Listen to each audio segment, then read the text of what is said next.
Hi, I'm Meredith. This is Harrison, and we are P1 Picks, a Formula One podcast that uses data and analytics to give you the inside line on Formula One race bets. We are just off a very hot, very spicy Baku, where Harrison, I think we went 3 for 4.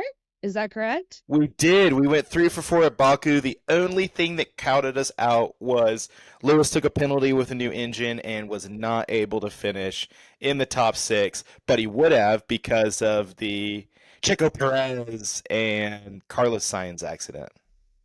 So we Yeah, would so we would have potentially gone 4 for 4 if Lewis would have started in the right place. But I do want to make it note that we did call the winner.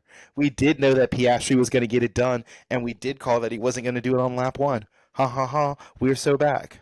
we're so back. That was honestly such an enjoyable race, but the Piastri pick, that was good. That was great. It didn't look like it was going to happen for a minute, but it definitely, like you said, the McLaren just has the pace. Yeah, I was a big believer in Piastri. I mean, I generally think that Ferrari is really great over one lap, but it just seems like when it comes down to execution, McLaren are just a little bit ahead of them right now. I also have a hard time believing that like a faster car starting in P2 historically in a track you can overtake should potentially lead to that situation happening. Now, I also think we need to look through this through the lens of like Charles probably could have sent a late move down the inside and tried to win the race. I think he had both a lot of respect for Oscar and wanted to can kind of get those points. So I think if this is Max, if this is Lewis, if this is maybe one of those other drivers, Oscar maybe doesn't win this race, but I do think we're seeing a more mature Charles who isn't necessarily looking at contact. He's looking at bringing home some points so he can move Ferrari up in the championship. So, yeah, I think this was a really mature race from the both of them. I think Max struggled this weekend, last weekend. I think this was Max's worst weekend. It's the first time he was an entire pit stop down for Sergio since pretty much the beginning of last year. So, I know that they brought a new floor. I know that they're trying to upgrade the car, but it does really seem like Red Bull is struggling. And I think that's kind of the theme that we need to take to Singapore. As we talk about the track, as we talk about Singapore, a couple important things to point out. One, there's no long straights. So this is not like a Baku. This is not like a Saudi Arabia where this is a street circuit where you can overtake. This is a street circuit where you can't overtake. Um, I think they call this is a lot like Monaco, right? You've got a lot of walls, you've got a lot of straight shorts. It's a little bit easier to overtake than Monaco because there is a little bit longer of a straight, and kind of the turn one, two, three complex leads to kind of the back straight between turn three and four. So that really does set up kind of an overtaking opportunity in a turn four, and you'll see a lot of drivers do that. They're kind of changing the DRS zones a little bit, which should be good. Um, it's going to be one of the longer races, so I think drivers who are physically fit, the Hulkenbergs, the Albons, those drivers should do well here. I'm expecting a safety car to happen. The walls are close here for the rookies. It could be a challenge. We're staying up all night. So, um, yeah, Singapore is definitely one of my favorite circuits.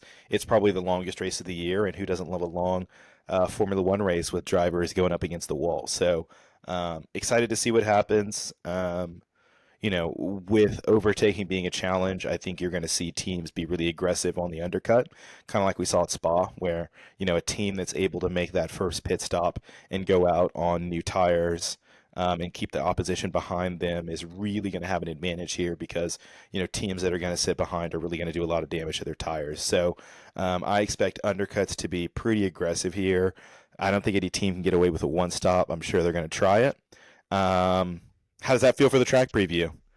Feel like you That's know great. Singapore? No, I think that was a great track preview. This is definitely a qualifying race. So, what do you think in terms of, I mean, really, are we back to a big four? Are we at a big three? I don't even know in terms of standings. Good question. I mean, I think it's the big three. I realistically think that Ferrari and McLaren are fighting for the win. Mercedes are a little bit behind, and Red Bull are probably a little bit behind them.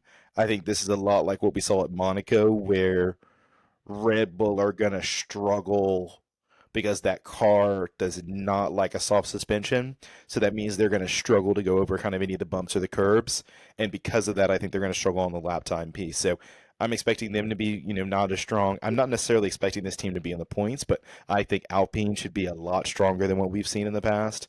Definitely one team to kind of watch out for. I think Gasly in particular now is kind of showing that he's the lead driver there, and Ocon is kind of having some bad energy. So, with that being said, let's hop into the picks. Yeah, let's do picks. We are P1 picks. Got to give people the picks. Yeah. You know, that's why they're here. For the They're Formula here for the picks. All right. odds. Okay, 5, 4, 3, 2, 1, go. I know I didn't speak super highly of him, but I do think Charles is going to finish on the podium. And why do I think Charles is going to finish on the podium? A couple of reasons. One, I kind of think that Red Bull should have the fastest car here. Like, if we look at Monaco and if we look at circuits where you need to be able to use curbs and to find lap times by using those curbs, I think like Ferrari are there. Like that this is their circuit to win on.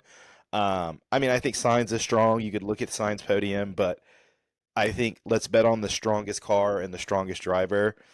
You could even say that might be Lando right now, but I really do think a street circuit like this with this 90-degree turns, kind of like we saw in Baku, this is going to be a circuit where Charles and Ferrari are going to be really strong. The second pick that I really like is, and I'm surprised this is at minus 200. I like Lewis top six here. I think that Lewis really has kind of the third fastest car. I think that Ferrari is going to be quick here. I think McLaren is going to be quick here, but realistically, I mean, Lewis should be top five here. You know, even if he's losing to his teammate, I kind of expect him to be beating Signs. You know, I think consistently he's shown that Mercedes just does have a little bit more pace than the second Ferrari. So um, I like Lewis top six here. I think a podium's a little bit too aggressive and out of the reach. You know, I think George is going to be fast here, but for some reason, I just think over a race distance, Lewis is tough.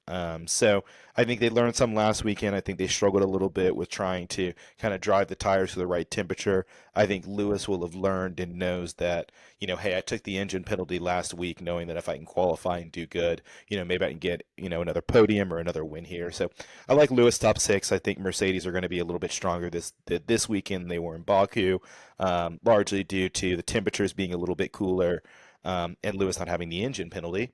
And then lastly, and I would generally say that, you know, my first call is going to be like a lock. Like if you're just looking to make some money today, Charles on the podium is a lock. I think Lewis is a 75% bet. He should be there. Without going into practice, I think this is a little bit of a hot call, but I do really think that Albon has shown us a couple in the last races.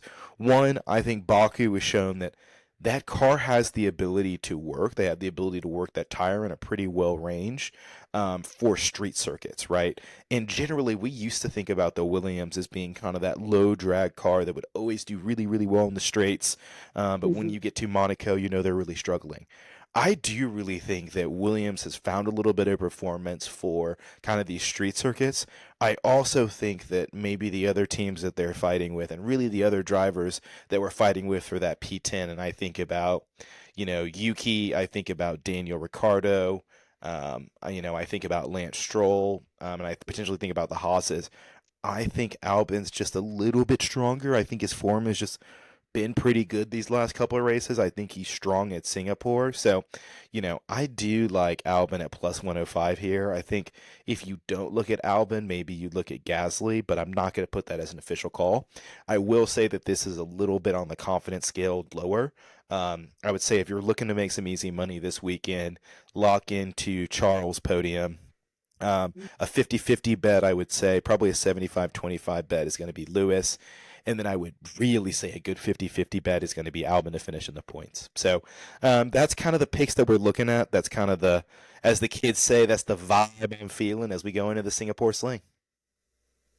I like it. Quick, easy. I like these picks. I think Leclerc, yeah, we've seen a more mature Leclerc. I'm excited about that. I feel like last weekend, that definitely, like you said, could have been an issue where he really pushed on that last lap or two and ended up in the wall, like his teammate did and Sergio did. Any thoughts here on any outliers? Red Bull, we're thinking not so much. Is this going to really be a dependent on qualifying race? Absolutely. Yeah, I think this is just one of those circuits where you qualify well, you do well.